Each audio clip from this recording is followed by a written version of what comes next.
السلام علیکم۔ شروع اللہ کے نام سے جو نہایت بڑا رحم کرنے والا ہے۔ دوستو، امید کرتا ہوں کہ آپ سب خیریت سے ہوں گے۔ اللہ پاک آپ کو خوش رکھے۔ جیسے کہ اس کہانی میں ہم آپ کو بتائیں گے ایک کسان اور چور کی کہانی۔ ایک سیانہ، بہت ہی سیانہ کسان۔ دوستو، یہ ویڈیو آپ کو پسند آئے تو اس ویڈیو کو لائک کر دینا اور چینل کو سبسکرائب کر دینا اور اچھا سا لاسٹ میں کمنٹ کر دینا، جس سے کہ ہماری حوصلہ افزائی ہو جائے۔ کسان اور چور۔ گاؤں میں خدا بخش کا ایک چھوٹا سا پیارا سا گھر تھا۔ وہ کسان تھا، اس کا ایک باغیچہ تھا۔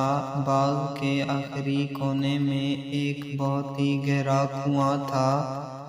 بیچارہ کسان پانی اوپر کھینچتا اور پھر اس کو باغ کے پودوں میں ڈالتا تھا۔ ایک سال بالکل بارش نہ ہوئی، سورج بہت گرم تھا۔ کسان نے اپنے باغ کی طرف دیکھا اور کہا، اگر پانی نہ ملا تو میرے پودے مر جائیں گے۔ مجھے ان کو پانی ضرور دینا چاہیے، لیکن پانی تو اب بہت گہرائی میں اتر گیا ہے۔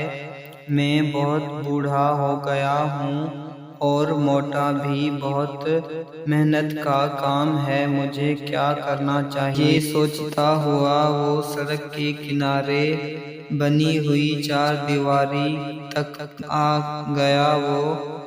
وہ تھک کر ایک درخت کے نیچے بیٹھا ہی تھا کہ اس کے کان میں کسر پسر کی آواز آئی اور کوئی اس کا نام لے رہا تھا۔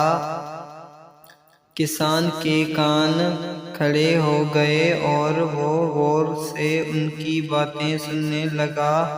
وہ دونوں باغ کی دیوار سے ٹیک لگائے بیٹھے تھے۔ انہوں نے کسان کو نہیں دیکھا تھا۔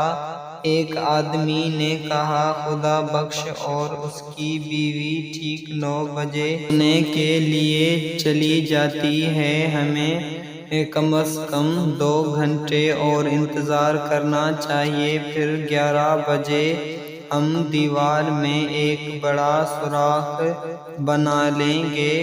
اس سوراخ سے گزر کر میرا بیٹا اندر جائے گا اور دروازے کو کھول دے گا۔ اس کے ساتھی نے پوچھا، کیا خدا بخش کے پاس بہت ساری دولت ہے؟ ہاں، کیوں نہیں؟ دوسرے آدمی نے بتایا، اس کے پاس بہت سارا سونا اور ہیرے جواہرات ہیں جو اس نے اپنے گھر میں ایک بڑی صندوق میں رکھے ہوئے ہیں۔ وہ بہت امیر آدمی ہے۔ اور یہ تو بہت اچھی بات بتائی تم نے۔ پہلے نے خوش ہو کے کہا۔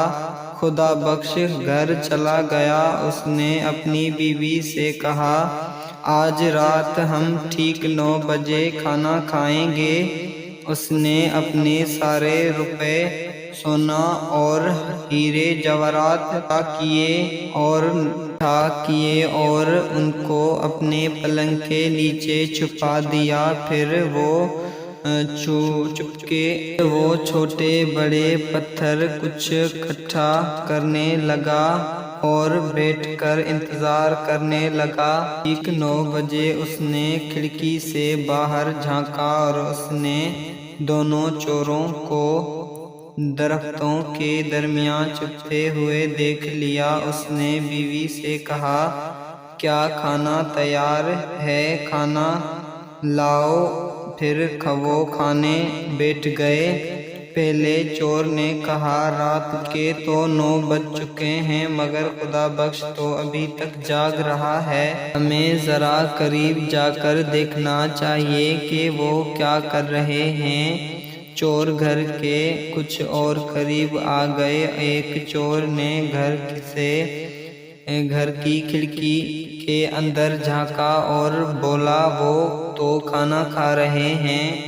خدا بخش نے چور کی آہٹ سن لی تو وہ زور زور سے بیوی سے باتیں کرنے لگا۔ وہ بولا، میں نے سنا ہے کہ آج کل بہت چوریاں ہو رہی ہیں، علاقے میں بھی کچھ چور آئے ہیں، انہوں نے میرے دوست علی کا سارا سونا اور جواہرات چوری کر لیے ہیں۔ ارے پھر تو وہ ہمارے گھر بھی آ سکتے ہیں۔ اس کی بیوی گھبرا گئی۔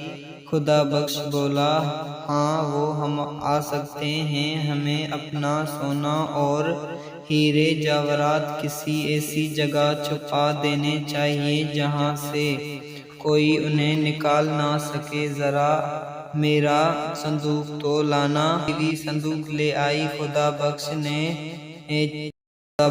نے چپکے سے بیوی کو پتھر جمع کر کے دیے اور اس کے کان میں بولا، یہ ہمارے سونے اور ہیرے جواہرات ہیں۔ زور سے بولا، پہلے مجھے سونے کی اینٹیں اٹھا کر دو تاکہ میں انہیں صندوق میں رکھ دوں۔ اور اس نے کچھ پتھر اٹھا کر دیے اور ان کی پیٹھ کھڑکی کی طرف تھی۔ خدا بخش نے اتنی صفائی اور چالاکی سے انہیں صندوق میں رکھا کہ چور دیکھ ہی نہیں سکے۔ خدا بخش نے کہا لگایا اور بولا، میں ان کو ایسی جگہ چھپاؤں گا جہاں سے کوئی انہیں نہیں نکال سکے گا۔ میرے ہیرے جواہرات کی تھیلی بھی لاؤ۔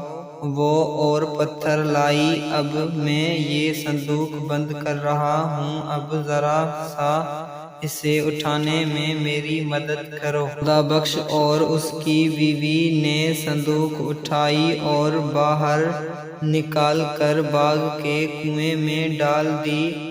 شڑاپ کی آواز آئی اور صندوق کنویں کے تہہ میں بیٹھ گئی۔ پھر وہ گھر کے اندر چلے گئے، لالٹین بجھا دی اور انتظار کرنے لگے۔ پہلا چور بولا، انہوں نے اپنا سونا اور ہیرے کنویں میں چھپا دیے ہیں، اب وہ سونے چلے گئے ہیں اور بہت جلد سو جائیں گے۔ تھوڑی ہی دیر بعد خدا بخش نے چپکے سے کھڑکی سے باہر جھانکا تو دیکھا کہ چور کنویں کے پاس کھڑے تھے۔ پہلا چور بولا، ہمیں کنویں کا پانی نکالنا چاہیے، ویسے بھی قحط کا موسم ہے، زیادہ پانی نہیں ہوگا، جب کہ پانی کم ہو جائے گا تو میں کنویں کے اندر اتروں گا اور صندوق نکال لوں گا۔ انہوں نے کنویں سے پانی نکالنا شروع کر دیا۔ ایک چور پانی اوپر کھینچتا اور دوسرا اس باغ میں جانے والی نالی میں ڈال دیتا۔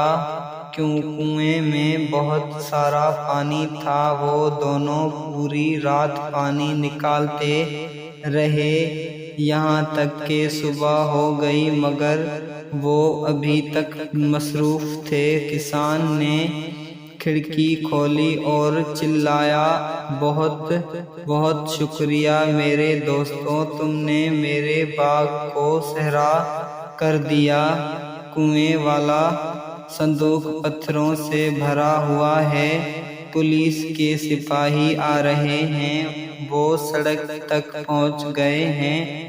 اللہ حافظ میرے دوستو، تمہارا ایک بار پھر شکریہ۔